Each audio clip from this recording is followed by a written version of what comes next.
ರಾಜ್ಯದ ಜನತೆನೇ ಎಂಜಾಯ್ ಮಾಡ್ತಿದ್ದಾರೆ ಅಂತ ಹೇಳ್ಬೋದು. ಸಿಕ್ಕಾಪಟ್ಟೆ ಒಳ್ಳೆ ರೆಸ್ಪಾನ್ಸ್ ಸಿಗ್ತಾ ಇದೆ. ಅವ್ರ ಪ್ರೀತಿ ಬಗ್ಗೆ ಏನು ಅನ್ಸುತ್ತೆ?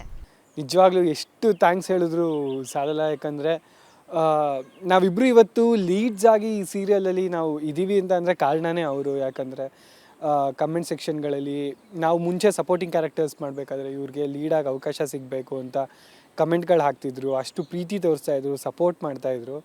ಸೊ ಅದೇ ರೀಸನ್ಗೆ ಇವತ್ತು ಲೀಡ್ಗಳಾಗಿ ನಿಂತ್ಕೊಂಡಿದ್ದೀವಿ. ಆ್ಯಂಡ್ ನಾವು ಅಷ್ಟೇ ಎಫರ್ಟ್ಸಿಂದ ನಾವು ಪರ್ಫಾರ್ಮ್ ಮಾಡ್ತಾಯಿದ್ವಿ. ಆ್ಯಂಡ್ ಈಗಲೂ ಇನ್ನೂ ಹೆಚ್ಚು ಸಪೋರ್ಟ್ ಮಾಡಿ ಇಷ್ಟಪಡ್ತಾ ಇದ್ದಾರೆ. ನಮಗೆ ಅವ್ರು ಇಷ್ಟಪಡೋದನ್ನ ಗೇಜ್ ಮಾಡೋಕ್ಕೆ ನಮಗೆ ಸಿಗೋದು ಎರಡೇ ಅವಕಾಶ. ಅಂದರೆ ಪಬ್ಲಿಕ್ಕಲ್ಲಿ ಅವ್ರು ನೋಡಿ ನಮಗೆ ಮಾತಾಡ್ಸೋದು, ಫೋಟೋ ತೊಗೊಳ್ಳೋದು.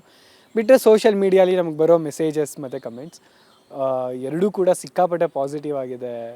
ತುಂಬ ಖುಷಿಯಿಂದ ಮಾತಾಡಿಸ್ತಾರೆ, ಫೋಟೋಗಳು ತೊಗೊತಾರೆ. ತುಂಬಾ ಖುಷಿ ಇದೆ.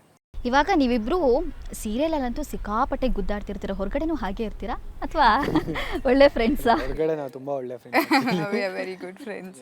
ಸೀರಿಯಲಲ್ಲಿ ಹೆಚ್ಚಾಗಿ ಒಟ್ಟಾಗಿ ಆ್ಯಕ್ಟ್ ಮಾಡಿದವರು ನಿಜ ಜೀವನದಲ್ಲೂ ಕೂಡ ಜೀವನ ಸಂಗಾತಿಗಳಾಗಿರೋಂಥ ಸಾಕಷ್ಟು ಉದಾಹರಣೆಗಳಿದೆ. ನಿಮ್ಮಿಬ್ರ ಮಧ್ಯೆ ಆ ಥರ we are very good friends ಮುಂಚೆಯಿಂದನೂ. ಸೊ ಅದು ಹಾಗೆ ಕಂಟಿನ್ಯೂ ಆಗುತ್ತೆ. ಫಸ್ಟ್ ಏನಿಲ್ಲ, ಅದೇ ನಿಮ್ಮ ಮನಸ್ಸಲ್ಲೂ ಹಾಗೆ? 100%. ತಾತನ್ ಭಯ ಇಲ್ವಾ ಅದೇ ರಿಸೆಪ್ಷನಲ್ಲಿ ಈ ಥರ ಮಾಡೋದಕ್ಕೆ?